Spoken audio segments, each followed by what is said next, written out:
Hello, hello, hello, everyone. Welcome to Prowess Project Goes Live. Hello, hello, hello. Welcome, welcome, welcome. I'm Ashley Connell, CEO and founder of Prowess Project, and today we are talking all about imposter syndrome, especially for OBMs who are working with big, big, big personalities. Big personalities. Hello, Leslie. What's up, girl? Hello, hello, hello. Who else do we have here? As always, let's get started by answering a question in chat. In one word, describe the type of energy that you have in your professional life. What type of energy? Give one word and put it into chat.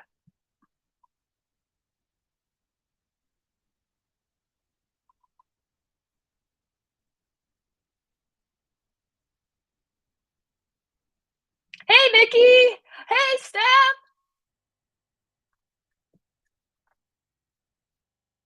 Driven. That's a good energy. We like that energy. Excited. That's the type of energy that you have when working with someone. I love it. Impatient.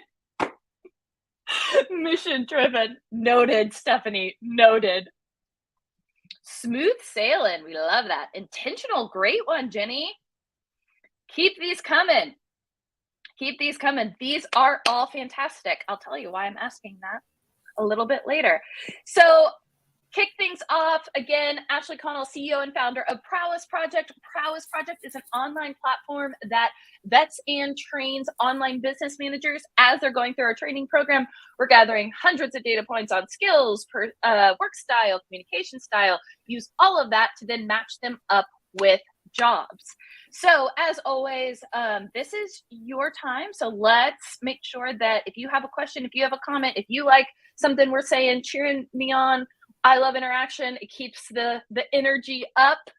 Put it in the chat. I want to hear what you got to say. I want to hear what you got to say. So again, today's topic is all about imposter syndrome, working with visionary personalities. So, what is imposter syndrome? Let's first just define that.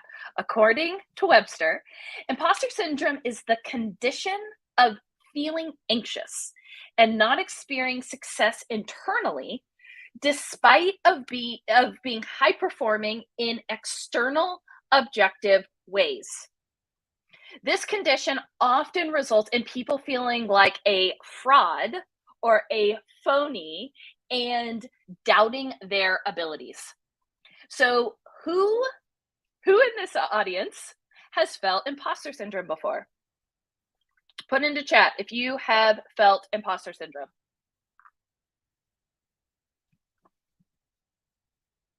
Who has felt imposter syndrome? Let's see. None of you.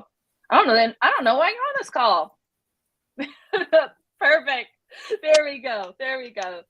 Definitely me. Yes, I feel that. Me. I was just on the phone with a reporter about a potential story that they're going to do on Prowess Project, and I was even speaking about my imposter syndrome. So yes, it absolutely exists out there.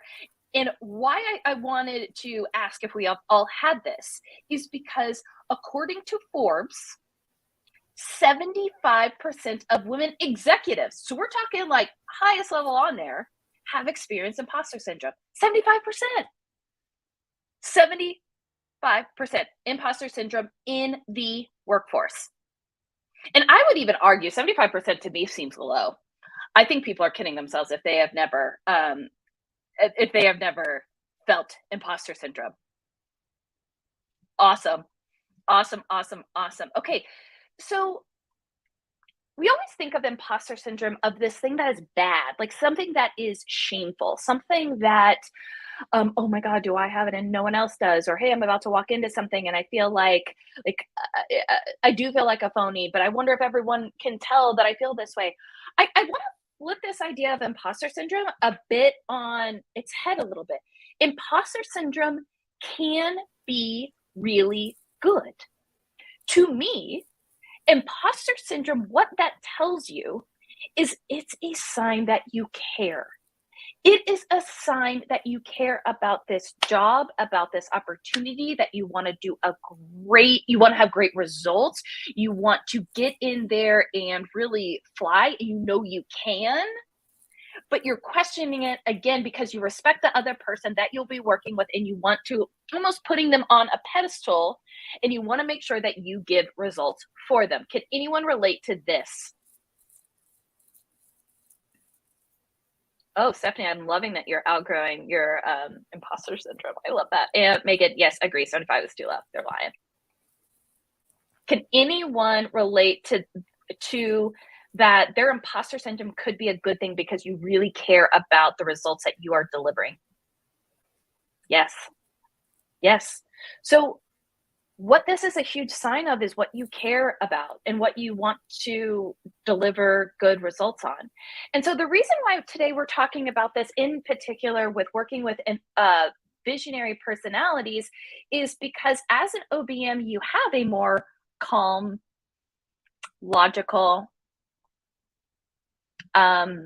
steady demeanor to you.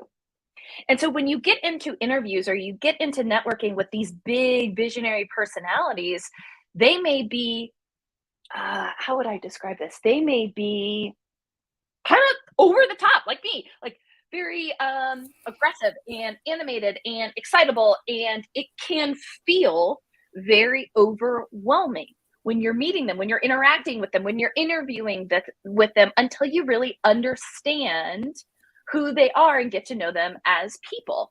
And so I want to like peel back the curtain a little bit and tell you the truth about visionary personalities. And so yes, they come off as big, and yes, they come off as excitable and grandiose and massive thinkers, and that they have all their shit together, and they are just like the number one people, right? We hear that over and over again. But remember, visionaries are programmed to think big. They are programmed to think big and to talk bigger and to talk bigger. So, experience share in my time of being a visionary. I started Prowess Project from nothing, right? I had this idea, and first thing that I did was went and talked to Leah about it, right? And because I was trying to inadvertently, I guess at the time, convince Leah to join Prowess Project, I had to paint the picture of all of the change we were going to create in the future. Like I had to talk about 10 years down the line. I had to convince her that I was the leader for her to team up with, right?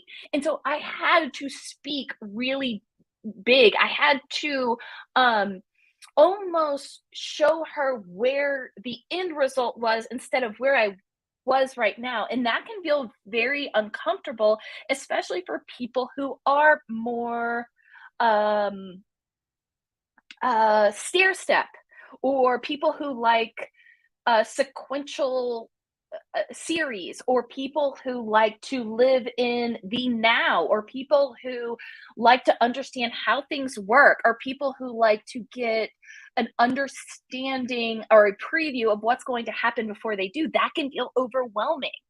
But remember, the reason why the big visionary, big thinker person, again, who is programmed, I used to get a ton of feedback that I didn't think or speak higher or bigger enough. Bigger enough? Big enough? There we go. I didn't speak big enough. They need someone like you to take all of that, piece all of that together, and tell them when we can get all of that done. All right? And here's the kicker that I want to tell you also about visionaries. Yes, they think bigger. Yes, they think big. Yes, they speak bigger. But ladies, they are intimidated by you too. They have imposter syndrome about speaking to you too. Because when you talk to an OBM and you talk to an operations person, if they say, yes, I have done this before, typically that means they have a PhD in it. That means that they are an absolute expert. That means that they have read from Timbuktu and back on this topic, right? Whereas a visionary, again, has to be talking bigger. They may not have been doing all of these things that they've said they've done or be such an expert. So remember, they are intimidated in all of your experience and what you can bring to the table too. So I'm gonna pause for a second because I see a lot in chat, which I love. Any questions? Any comments? Yes, yes, Leslie, I love this. I heard that along with jealousy. So imposter syndrome and jealousy it can be a good thing because it is, or for the same reason. You want that success. It just shows you what you want. You want to do well. You want to perform. You want to be results driven. And so, Nikki, your question, I am that person. Is that bad? Do you mean that you are very excitable and big thinker and all of those things? I think that that's what you mean by that. I'm the kid with the huge imagination with big plans, and mine is so full, and I get so excited. No, yes. Stephanie, do you want to come up here and do this? I love this. Stephanie's just giving like all of this gold feedback in the chat right now. She says, heck no. It means you can talk the visionaries language. Yes, yes, yes. I try not to be Debbie Downer when they start jumping into deep waters without a life raft. Yes, Stephanie. Yes, I tend to do that. Leah could probably tell you 1,000 different times that I did that this morning during our 3-hour meeting. So yes, no, Nikki, that is huge. That is absolutely seen as a gift because you don't need a translator. You naturally speak this language and you have the ability to do the operations too. It's killer, killer, killer. Great question, Stephanie. How do you get a visionary to come down to earth without offending them? I love this question. Now, it is going to completely depend on who your visionary is and their style and how they like to communicate and how much of an ego they have, quite frankly. And ego, we should do a whole segment on this, Leah, but ego isn't necessarily a bad thing, but it's the style of the ego that they have. In my opinion, how I would want Leah to come to me and help come and bring me back down to earth is start with Ashley. I love all of these ideas. We can absolutely get there. And I know we can. We're a great team. My job at the business and why you hired me is so that I can take all of your amazing ideas and break them down. So I want to get it started on that. Where do you see the priority in making the most impact be, Ashley? Where do you see that being? If Leah came to me like that can then switch my mind from the impossible and, thinking and talking bigger to, oh, okay, we're about to go do this. Like, I need to come back to earth on what are these constraints in the dimension that we live in right now, and constraints or resources being time, people, money. How am I going to take all of that and make all of this happen? Leah needs my feedback on the priorities so that I can help her make my dreams come true. Awesome. Yes, Leslie, I can talk passionately. And that's a really good point. I do not mean that OBMs are not passionate or don't get excited. I guess I should have phrased that differently. I can tell when Leah is really excited about things, but she may not be the person who has all of the arm motions, and she's not the person who is going to immediately go into social media and do a video of all this great content that we just talked about. Right. And so that is a very different approach. Awesome. Okay. For the spirit of time, we're at 1:15. I'm going to keep things going. So we talked about what is imposter syndrome. We talked about why imposter syndrome could be good. And we talked about the truth about visionary personalities and how we're programmed and how we are given feedback to think bigger and that they are intimidated by you. And next, I want to talk about, I'm going to hand it over to Leah to talk about some tools to help calm that imposter syndrome. So, Leah. There I am. Oh, sorry. Go ahead. I love all of this, and I love all the chat in the comments. And I think one of the things that it's so important about calming that imposter syndrome is one, just like Ashley was saying, like in a little kind of owning it. It is a good quality that you are looking at all aspects of a project. You're looking at all the things that are going on, and your brain won't stop working, picking up these details, right? So you're hearing things, and then you're already questioning yourself of like, how would I get that done? When does that fit in? How is this going to be received? And so in a way, it's acknowledging that you have all those skills and you have a right to be there, a right to be in that conversation, a right to be that OBM, a right to be in that interview. And keep reminding yourself that like you have these skills, you've done this before. And then making sure that you let that mean girl that might be popping up in your head, like don't give them the driver's seat, right? So knowing that the imposter syndrome is going to be there along the way, but you're going to keep moving through it and not letting it stop you. I think that's a big part of it. And then the other one, and Ashley touched on this in the way that she said how she would like someone to come to them, is asking those questions. So I find that times when the imposter syndrome might be creeping up, that if I can just ask some clarifying questions, I give myself that room to get what I need, that space, because I might just need to be thinking through and learning more. And so putting it back on them and asking a clarifying question or asking them just to tell me more, really seeing what's behind it. Is there a fear or an excitement that they're really bringing when they bring up this issue? And then I can help deliver something better and play on their skills. And then checking back in with them to see if, did I answer this? Is this where we are? Or is there a pivot, or is there more information that we need? So really that's what, when it comes to calming that imposter syndrome, owning it and asking those clarifying questions. And then checking back in. Yes. So the other thing that I want to talk about is making sure that you're matching their energy. So a lot of times that imposter syndrome can creep in when we don't feel like maybe this person is, if Ashley's super excited and she's talking to me and I feel like I'm not quite hitting, or I do have all these questions and she's getting this look on my, maybe there's a look on my face and all of a sudden I feel like things shift and we're off.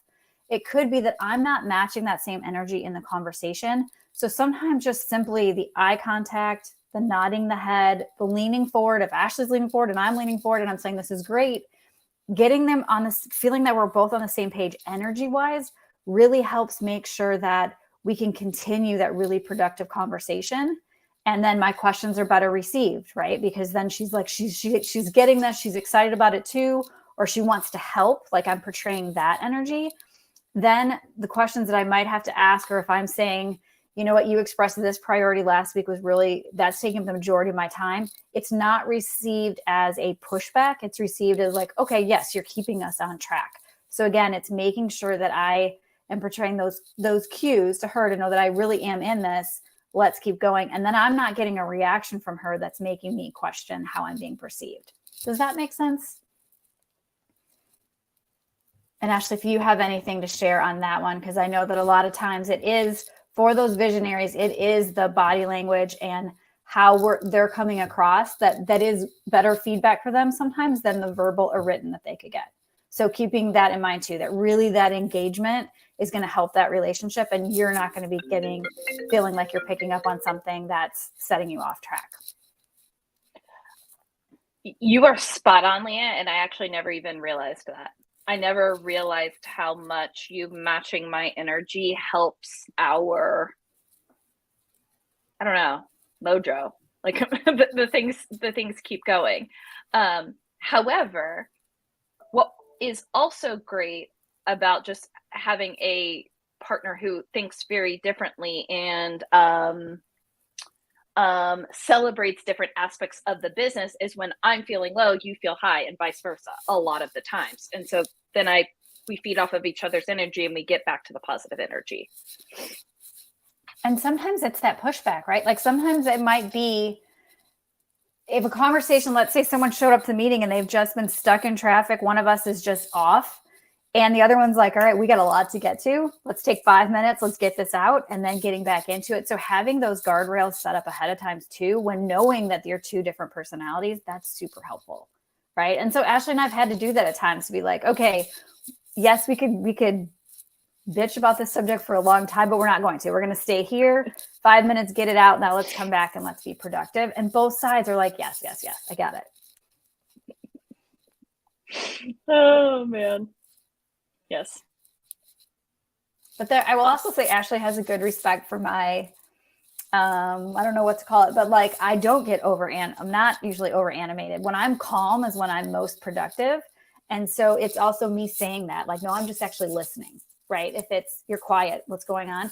I'm listening. So those things too, to make sure that that person, I'm not going to be the one giving everyone snaps on the call. Like that's not my thing, but nodding my head. I've learned to do that, making the eye contact, those sort of things, because like the integrators we get in our heads and we're making those lists already, right? So making sure you're in check to stay in that moment. And again, why I'm bringing a lot of this up is when you're being calm and you're being focused, if all of a sudden they're giving you a look, our imposter syndrome kicks in.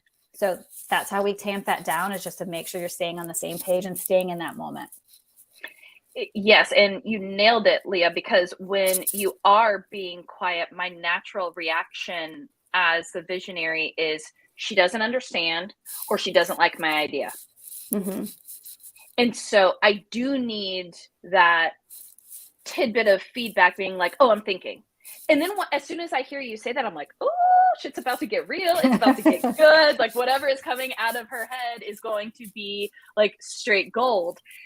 But again, because it's two very different brains, two very different personalities, you need that ongoing back and forth feedback. And I want to remind something. We've been working together for 6 years now. Yeah. 2 years before Prowess and 4 years with Prowess. So it takes time. Yes. It takes time. Well, and I will fully admit there was one time, Ashley, I had to call you. Maybe this was like 2 years in. It'd been a while.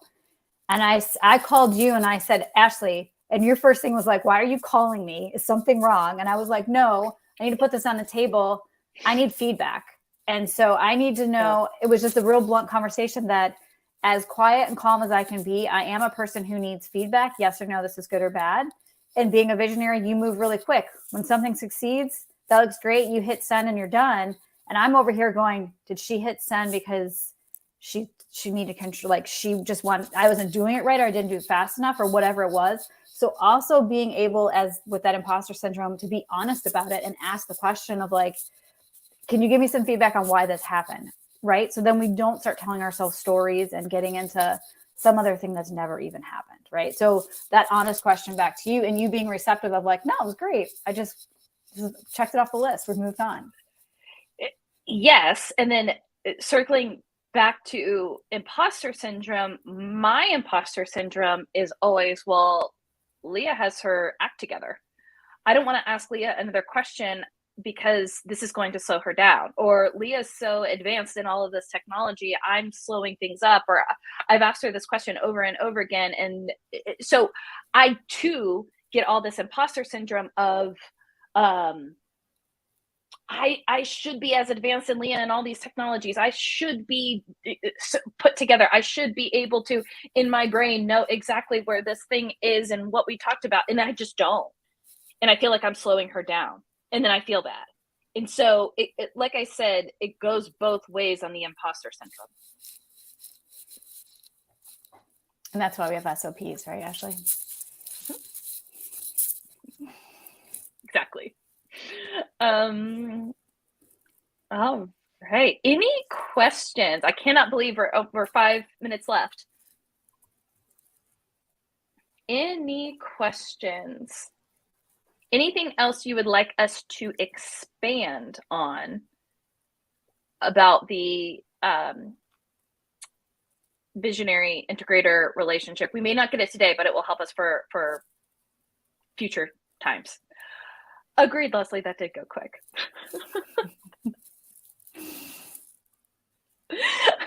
Jenny said, I have over 20 years in tech and had to ask a simple Excel question yesterday. It happens. Thank you for saying that.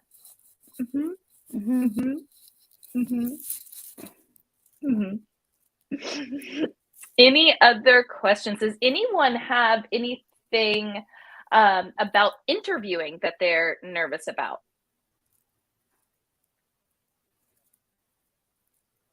or networking?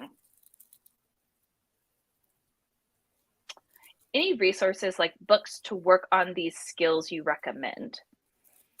Anything by Brene Brown. Yeah. Yeah. Yeah. That also the book, I'm going to have to come back to you. I think it's Rocket Fuel that breaks down the visionary versus the integrator, just so you understand that persona a bit better. I think that one, having a hard time coming up with questions during the interview process. That's interesting. Can you tell me more about where the block was specifically?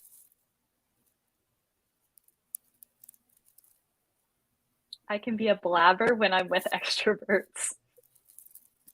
Crack me up. So can I take Julie's question here? Yeah, please do. You do cover a lot, but you still maybe, if there are questions, there is nothing wrong with saying, give me 1 second while I look over my list. The fact that you have a list of questions before that interview, and then you may have covered some of those topics.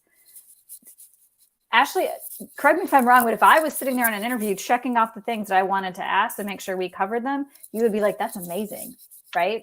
That is, it doesn't need to be buttoned up. If we have a system, confidently have your system. If you have questions that you want to ask, now ask for that time to just go through, check off what you had. Maybe you need to rephrase it, or that's an excellent thing to put in your thank you note after the interview is a follow-up question. So if you are a person that wants to be prepared for an interview and have your questions, just own it and just say that's your system. And again, with an interview as the visionary, I actually sometimes care less about what you say and more about what Leah just described, that you have a system for asking all your questions. Because what does that tell me? You are thoughtful, you are systems oriented, you are deliberate, you have done your homework. And that is, again, what I need. I don't need someone that I can chit chat with. Like, it's a huge like bonus that yes, Leah and I like actually have fun together. But when I'm hiring an OBM, I don't need another best friend. I need someone who we can like work together. We're going to get shit done together. That's what's so important. No, you do not need to know everything. As the visionary, I know you're not going to know everything. What I care about is that you can figure it out. And if you can't figure it out, that you're like, hey, this is what I think the best solution is. Or we can go ask, do you have someone that you know who's an expert in this? Well, most of the time, as the visionary, I network all the time. So realistically, if you come to me and say, Ashley, do you have an expert in Airtable that you know? I'd be like, oh yeah, actually I do. I have someone who works at Airtable that I know really well. We can go chat with them. So again, it's really, someone said yin and yang, like it is very much like that. You don't need to be like the Google. You just need to be able to figure stuff out and get it done. And one of my favorite questions to ask back when there's something I don't know how to do is, when do you need to have this done by? Right? Because, and usually it's like, oh, in a month, in a week. Questions will come up because they're in Ashley's head, and it doesn't mean I need an answer. I just need to figure out, does it fit into the priority list, and where do you want me to put it? And then I'll let you know how much time that's going to take. But there's questions every single day, all day long, that I don't know the answer to, but we'll figure it out if it's the right priority.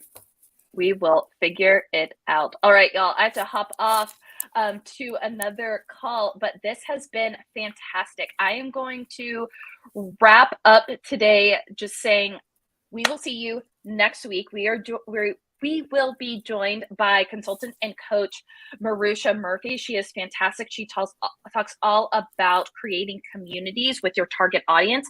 Why this is going to be so important for you all is because a lot of CEOs realize now that their audience is gold. And I don't just mean money, but I mean insights, and I mean star power and all the different things. So she's going to talk to us about building community and what she loves about her online business manager.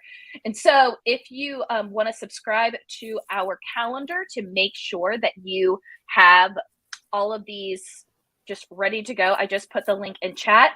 And And you are all the first to know about the 90-minute seminar that we are doing on April 19th, absolutely free. Why this is so important is we are only letting 50 people into this. So so this is going to be an intimate group. Only 50 people can register. We're hand selecting who we want. So obviously you're on this call, so you are getting the very first invite. But we're talking about the number one question that we've gotten from our last workshop, which is tactically break down what an OBM does.